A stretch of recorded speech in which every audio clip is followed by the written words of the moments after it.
मैं सूर्यकांत केळकर भारत रक्षा मंच का राष्ट्रीय संगठन मंत्री हूँ। सामान्यतः पहले मैं विद्यार्थी परिषद में रहा हूँ और उसके पहले यानी वो सहकार भारती में रहा हूँ। सामान्यतः मैं पॉलिटिकल स्टेटमेंट वगैरह ज़्यादा नहीं करता हूँ, किंतु हाँ, भारत रक्षा मंच 27 जून 2010 से आरंभ हुआ। जो भारत का विचार करता है, भारत रक्षा मंच का अर्थ ये है कि भारत की सीमा पर सेना रक्षा करेगी, किंतु अंदर का जो भारत है उसके भी रक्षा की आवश्यकता है। तो उस हिसाब से मैं कुछ कमेंट करता हूँ। आपने जैसा पूछा कि मैंने ये कमेंट कहा था, हाँ मैंने कहा था। मेरा यूँ मत था कि मध्य प्रदेश में लोगों के मन में भाजपा की राजनीति के बारे में एक तरह का प्रेम बना हुआ है, किंतु वही लोग अगर बारंबार देखते रहेंगे तो जनता बदलने का प्रयत्न करेगी और इसलिए निजाम बदला जाना चाहिए, ऐसा मैंने कहा था। वो बदल हुआ और मैं यूँ समझता हूँ वो अच्छा ही हुआ, क्योंकि बदल होने के बाद पुराना व्यक्ति मेरी क्या गलतियाँ हुई, कहाँ मैं कम रहा, अन्यों ने किस बात का लाभ उठाया, ये सब सोचकर अगली बार अपने में सुधार लाने का प्रयत्न करता है। और इसलिए निज़ाम बदलने की बात मैंने कही थी और भगवान की कृपा से वैसा हुआ भी, इसलिए मेरे उस स्टेटमेंट को लोग ज़्यादा महत्व देकर बोलते हैं। सर, भारत रक्षा मंच क्या सोच के शुरू किया गया 2009? हाँ, आपने ठीक प्रश्न किया कि भारत रक्षा, मैंने ये जो पहले बात कही उसी का विस्तार में आगे करूंगा कि हमारे देश के सीमा की रक्षा तो सेना कर रही है, किंतु भारत के अंदर ही भारत को जो मिटाने की चेष्टा चल रही थी, पिछले 70 वर्षों से चल रही है, उसको ठीक करने की आवश्यकता है। भारत रक्षा मंच ने पहला काम, हिंदू अस्तित्व पर जो संकट है उसमें पहला काम हमने यही किया कि बाहर से आने वाले बांग्लादेशी मुसलमान, इनको चिन्हित करो, इनकी नागरिकता समाप्त होनी चाहिए, ये काम हमने किया। हम ही ने मांग उठाई और हमारे काम के फलस्वरूप और बहुत कुछ सरकार की भी इच्छा, सरकार में इच्छा शक्ति वाला नेतृत्व आया है। नरेंद्र मोदी हो, अमित शाह हो, इन्होंने वो समझौता जो इंदिरा गांधी और शेख मुजीब में हुआ था 1971 में, बांग्लादेश जब बना तब शेख मुजीब ने इंदिरा जी को कहा था कि अभी तक जितने बांग्लादेशी आए हैं उनको तो आप पाकिस्तान से आए हैं, तब तक तो बांग्लादेश था नहीं, तब पाकिस्तान था, तो जो आए हैं उनको हम तो वापस नहीं लेंगे, तो इसलिए उनको तो आप भारत में ही रखें। 1971 के बाद अगर कोई आते हैं तो उनको हम वापस लेंगे।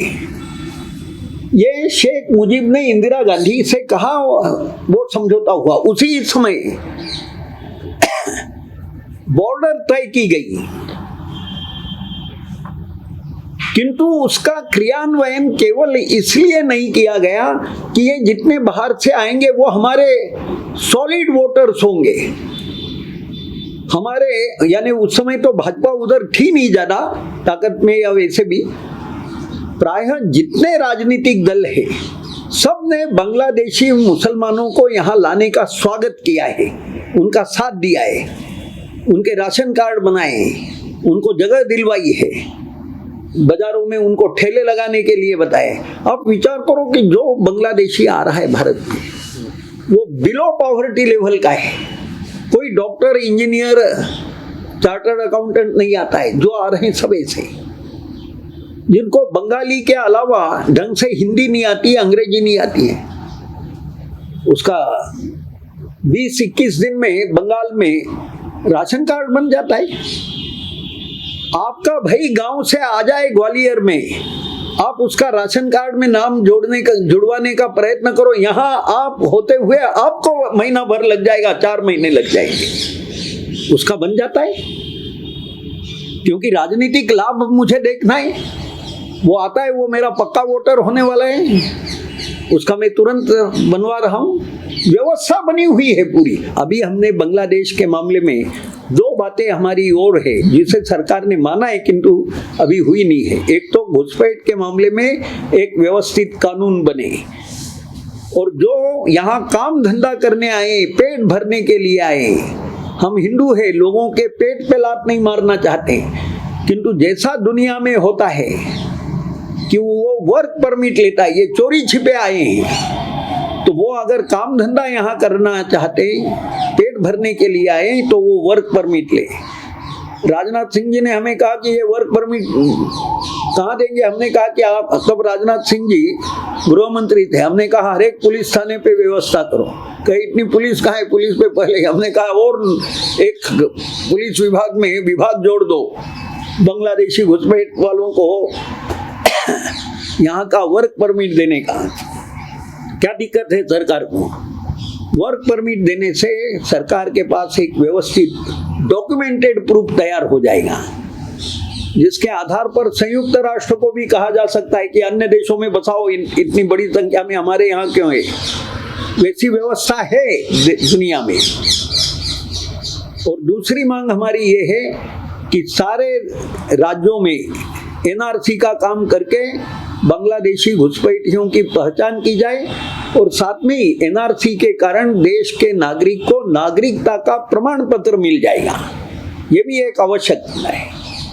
तो ऐसा करके बांग्लादेशी घुसपैठ, इसी विषय को मुख्यतः हम लगे रहे और उसका परिणाम ये है कि आपने जैसे कहा कि बांग्लादेश से घुसपैठ के कारण भी मुस्लिम जनसंख्या बढ़ रही है, उसको रोकने में हम कुछ मात्रा में सफल हुए हैं। अब हम इस बात के पीछे लगे हैं, भारत रक्षा मंच के लोग। वो दो विषय तो मैंने कहा ही, एनआरसी और वर्क परमिट वाले, उसको सरकार ने भी एक तरह से मान्य किया है। कब इम्प्लीमेंट करते हैं ये समय बताएगा। किंतु अब जनसंख्या नियंत्रण कानून और समान नागरिक कानून, यह सरकार कठोरता पूर्वक लागू करे, बिल्कुल, यह हमारी मांग है। तो इसलिए इन सब की रक्षा करने के लिए भारत रक्षा मंच